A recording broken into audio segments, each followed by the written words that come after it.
My entitled theme park guest cut the entire line, announcing, "I have somewhere to be, and you people can wait. My time is more valuable." When staff asked her to go back, she scoffed, "You can't treat a paying guest this way." Her smug expression vanished when security arrived and stated, "Actually, you're no longer a guest, because you're being escorted out of the park." I had been looking forward to this trip to Disneyland for months. As a lifelong fan, the excitement of revisiting the magic was palpable. I arrived early, eager to make the most of the day. The sun was just beginning to rise as I joined the growing crowd at the entrance. Families, couples, and groups of friends chatted excitedly, all eager to start their adventures. I felt a sense of camaraderie with these strangers, united by our shared anticipation. Once inside, I made a beeline for Space Mountain, one of my all-time favorite rides. The line was already substantial, but I didn't mind. Waiting was part of the experience, giving me time to soak in the surroundings and chat with fellow parkgoers. As the line inched forward, I noticed a commotion behind me. A woman, perhaps in her late 30s, with an air of self-importance, was making her way through the crowd. She held her 2 children by the hands, and her husband trailed behind, looking sheepish. "Excuse me, coming through," she announced loudly, her tone leaving no room for argument. "We have somewhere to be, and you people can wait. My time is more valuable." Murmurs of disbelief rippled through the line. People exchanged glances, eyebrows raised. Cutting in line was one thing, but doing so with such blatant entitlement was another matter entirely. "Ma'am, there's a line," someone pointed out, frustration evident in their voice. She scoffed, not breaking her stride. "You can't treat a paying guest this way. We have reservations, and we're running late." I couldn't believe what I was witnessing. The audacity of this woman was astounding. I decided to speak up. "Everyone here is a paying guest," I said, trying to keep my voice calm. "We've all been waiting patiently.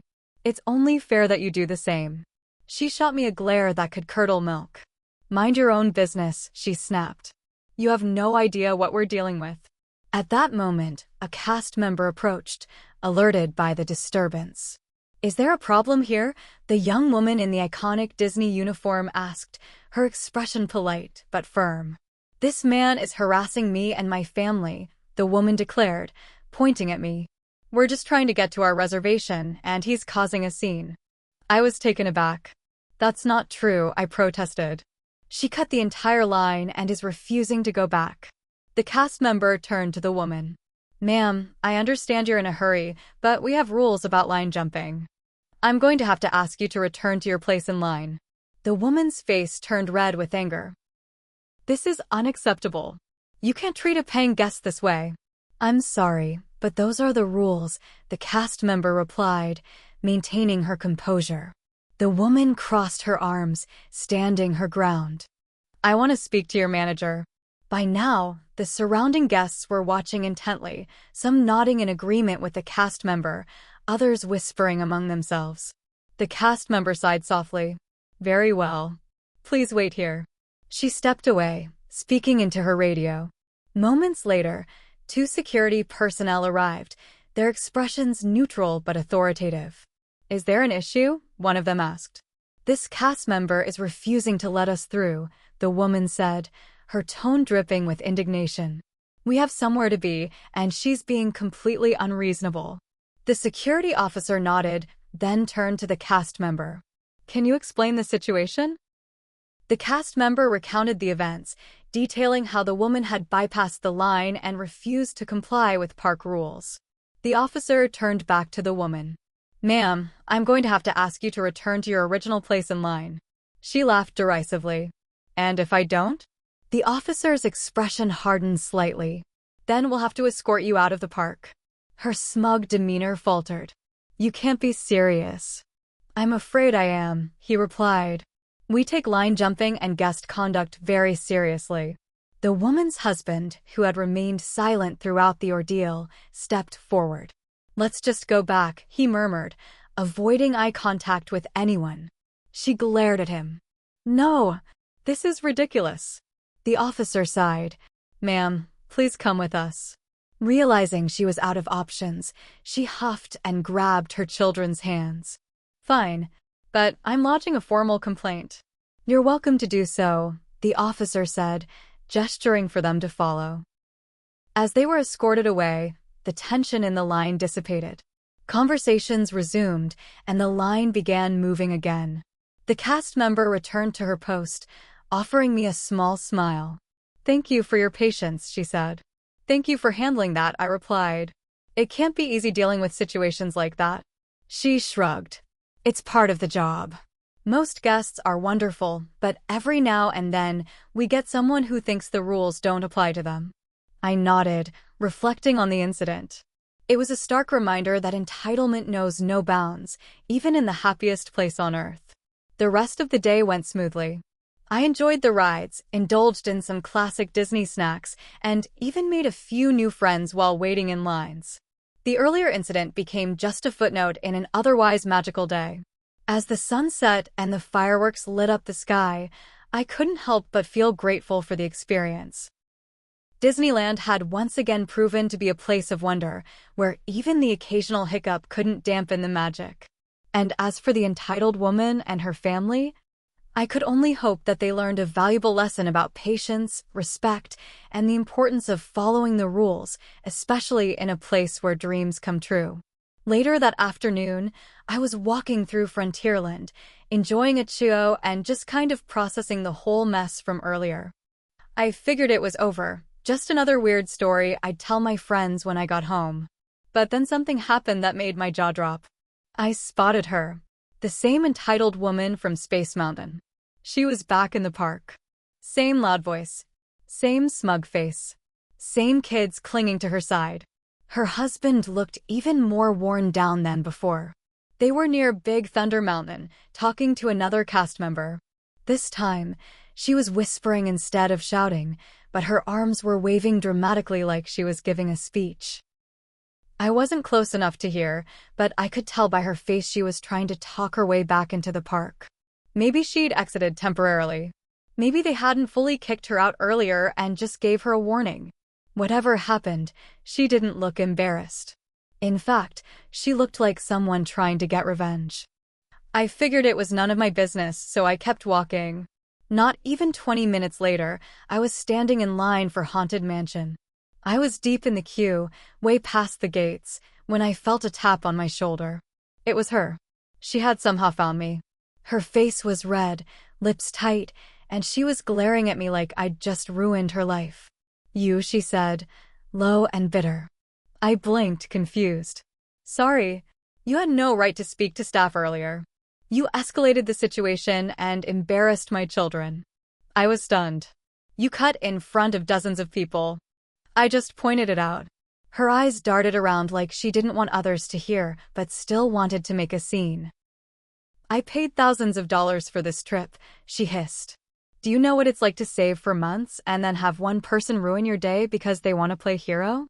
I was about to say something calm, but then she leaned closer and said, "You think you did the right thing? You're going to regret that." It didn't sound like a threat, not directly, but it sent a chill down my spine. I stepped away, keeping my voice low. "Back off. You're out of line." Again. She gave this tight, creepy smile and walked away, just like that. The cast member managing the entrance noticed the weird exchange and asked if I was okay. I told them briefly what happened. They nodded and said they'd keep an eye out. I tried to shake it off, but I felt uneasy for the rest of the ride. About an hour later, things got worse. I was in line for Pirates of the Caribbean when 2 security guards approached me. They asked to speak to me privately. Guests nearby turned to stare, assuming I'd done something wrong. The embarrassment hit me hard. One guard said they had received a report that I had been following a guest around the park and harassing her family. I almost laughed. I knew immediately who it was. I explained everything from Space Mountain to the Haunted Mansion confrontation. I even pointed out that cast members were there each time and saw what happened. One of the guards nodded slowly, like this wasn't the first time they'd had to deal with this kind of thing. "We're going to review some camera footage," one of them said. "In the meantime, please stay within the main park areas. We might need to speak with you again." I agreed, still stunned. The woman was trying to flip the whole situation. She didn't just want to cut the line. She wanted me punished for not letting her. For the next few hours, I couldn't fully enjoy anything. I kept looking over my shoulder, wondering if security was watching me or if she'd show up again. I kept imagining her lying, twisting more stories, trying to get me banned from the park. She wasn't just entitled. She was dangerous. I kept wondering, how far would someone like that go? Just how much chaos could one person cause with the right words in the wrong ears? It wasn't over. I knew it. Right around sunset, I was sitting on a bench near the hub, right where all the lands connect, close to the Walt and Mickey statue. I needed a breather.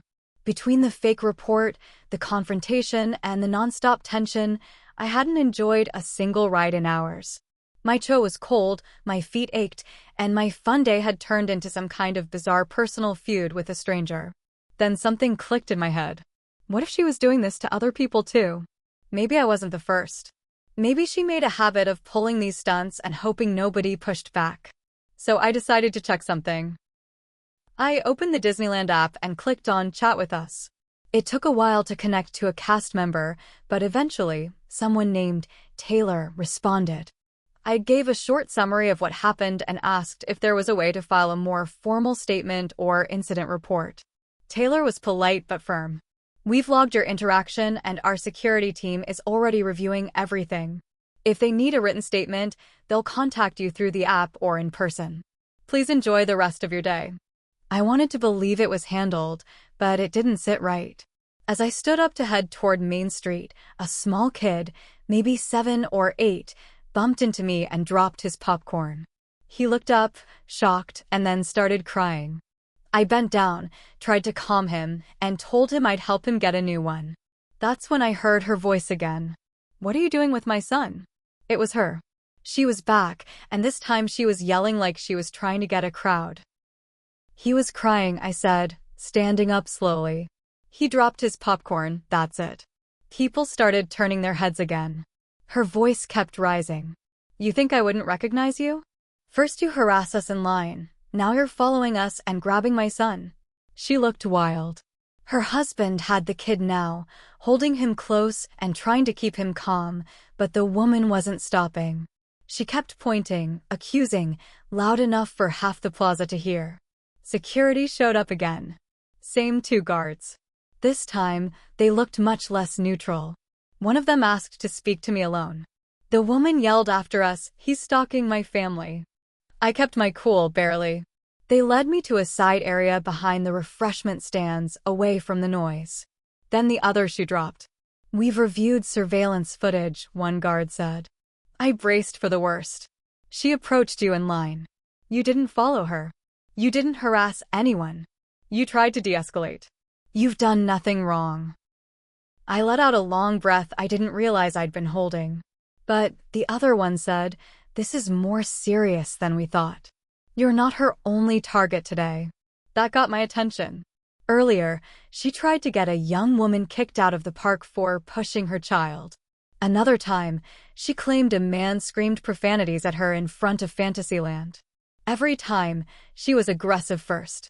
We have it all on video. She's what? Trying to get people thrown out on purpose? Could be, the guard said. We've flagged her account and she's being escorted out of the park permanently. Banned. This kind of manipulation, false accusations, disrupting guests, it's a big deal. I asked if she'd face any consequences beyond just being banned. That's up to legal, he said. But she's out for today. You're clear. You can stay and enjoy the park. It should have been a relief, but I still felt on edge. The fact that someone like her existed. Someone who could lie so smoothly and nearly ruin a stranger's day left a pit in my stomach. I thanked the guards, and as I walked away, I glanced back toward the plaza. There she was, surrounded by 3 security officers now. Her face was red, her voice was high-pitched, flailing her arms again. She was yelling something about discrimination, about being a mother, about how her husband's job would hear about this. She was crying now too, but it wasn't sad crying, it was the frustrated, can't believe I am not getting my way kind of crying. I walked in the opposite direction. I didn't want to watch her get dragged out, and I didn't need to see her crack further. She wasn't worth any more of my time. But as I stood in line for a snack stand a little while later, someone tapped my shoulder again. I froze. It wasn't her this time. It was the husband.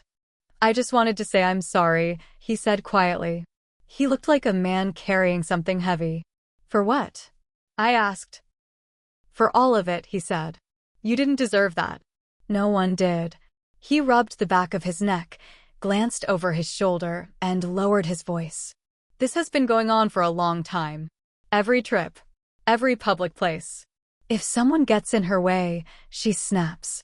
She always spins it so she's the victim. I didn't know what to say. He didn't either. She's not a bad mom, he said. But she's got this need to control everything. Even people she doesn't know. Why stay? I asked, before I could stop myself. He gave a sad smile. It's complicated. Then he left. No goodbye, just faded into the crowd. Now I was standing there, holding a pretzel I didn't want anymore, staring at a street full of balloons and kids in mouse ears, wondering how many other people had their day knocked sideways because of her. How many had been falsely accused, embarrassed, stressed? And how many more there might be next time, if someone didn't say something? I hadn't seen the last of this story. I could feel it. I stayed in the park until closing. I didn't go on many more rides. I wandered, mostly. Watched the parade with a hot chocolate. Sat on a bench near the castle, letting the noise and music wash over me.